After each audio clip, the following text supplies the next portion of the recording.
नमस्कार किसान भाइयों, मैं मोहित कुमार सुमन जो आज आप लोगों को फिर से सोयाबीन की फसल से संबंधित जानकारी के लिए आया हुआ हूँ। जैसा कि आप लोग देख रहे होंगे, ये जो सोयाबीन की फसल है ये 3303 जो सोयाबीन की वैरायटी है वो किसान ने लगाई हुई है। इस सोयाबीन से संबंधित पहले भी मैंने आप लोगों को वीडियो अपडेट किया हुआ है।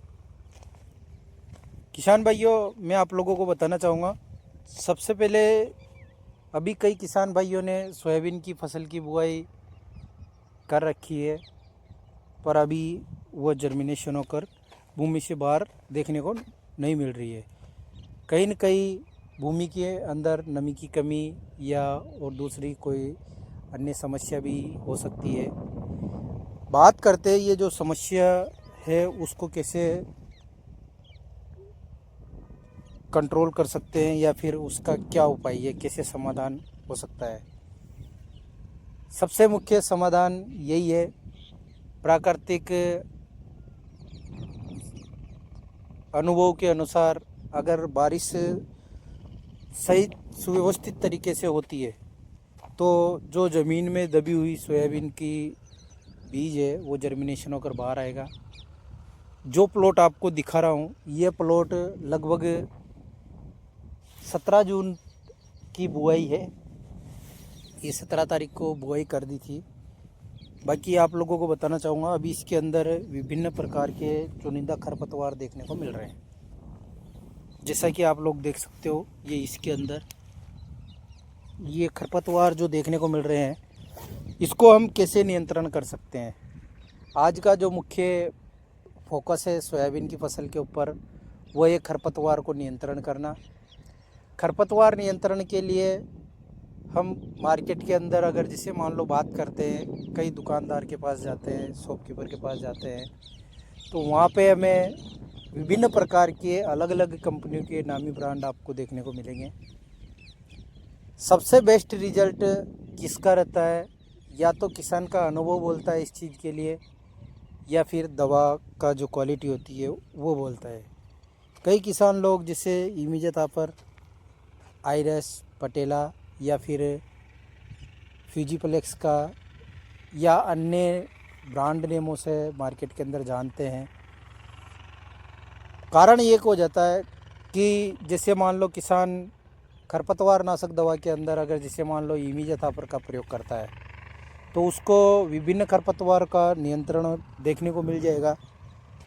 और कुछ खरपतवार नियंत्रण नहीं भी हो पाते हैं, जैसे बोकना हुआ, बोकनी हुई, या काचरी हुई, मोथा हुआ। इन चीज़ों को नियंत्रण करने के लिए भी हमें उस दवा के साथ में प्रयोग करना है, जिससे सभी प्रकार के चुनिंदा खरपतवार ख़त्म हो जाए और फसल पे ज़्यादा दुष्प्रभाव भी ना देखने को मिले। तो इस चीज़ के लिए हमें सही जानकारी होना बहुत ज़रूरी है। जैसे मान लो आप इमीडिएट ऑफर का प्रयोग कर रहे हो और आपके खेत के अंदर अगर काचरी की अगर समस्या देखने को मिलती है, तो उस चीज़ को नियंत्रण करने के लिए आप क्लोबिन का प्रयोग ले सकते हो, जिसमें क्लोरीम्यूरान आता है 15% वाला, उसका प्रयोग ले सकते हो इमीडिएट ऑफर के साथ में। ध्यान रहे किसान भाइयों, जिसे मान लो अगर कम मात्रा में है तो उसकी आधी डोज ही आप प्रयोग में करें, ताकि आपके पीछे वाली फसल में भी आपको उसके दुष्प्रभाव देखने को ना मिले।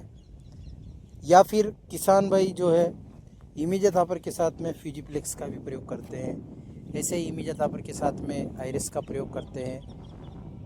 तो आप लोग भी अगर सोयाबीन की फसल लगाते हो तो उसको सुव्यवस्थित तरीके से उसके अंदर हम खरपतवार को नियंत्रण कर सकते हैं।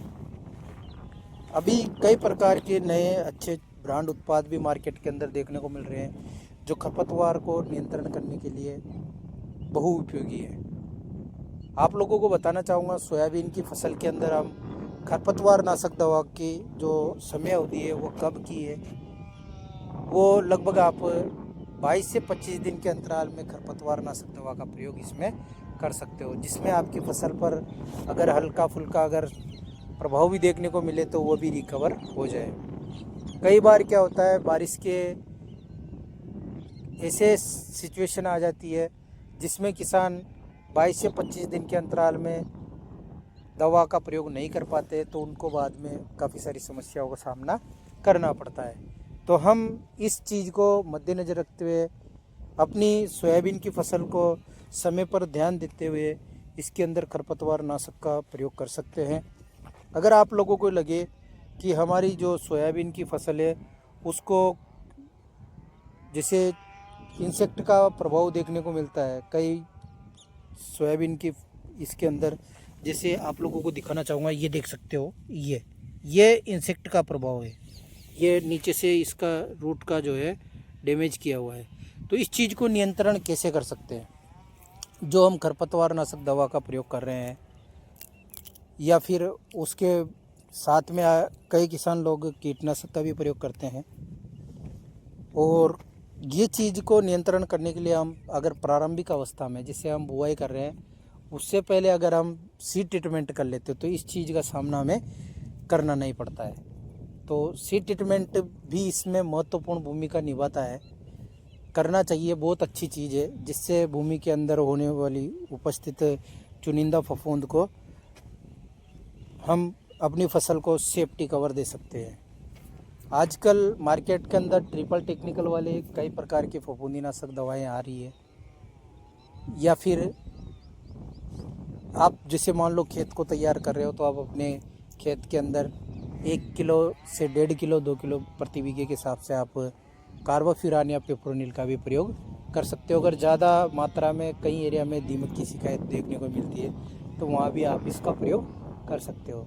तो इस प्रकार से आप सोयाबीन की फसल को अच्छे से परफॉर्मेंस दे सकते हो। बाकी आप लोगों को बताना चाहूँगा, मैं हर समय अलग अलग फसलों से संबंधित अपडेट तो आप लोगों तक पहुँचाता रहता हूँ।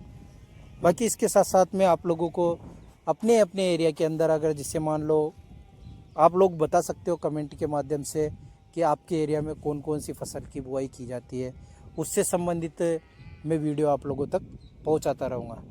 सबसे पहले मैं आप सभी किसान मित्रों का तहे दिल से धन्यवाद करना चाहूँगा, जो मेरे YouTube चैनल पर जुड़े हुए हैं, और जो नहीं भी जुड़े हैं तो उनसे भी रिक्वेस्ट है आप मेरे चैनल को सब्सक्राइब करना ना भूलें, साथ में बेल आइकन ज़रूर दबाएं ताकि आप लोगों तक भी जानकारी शेयर होती रहे। धन्यवाद साहब। जय जवान जय किसान।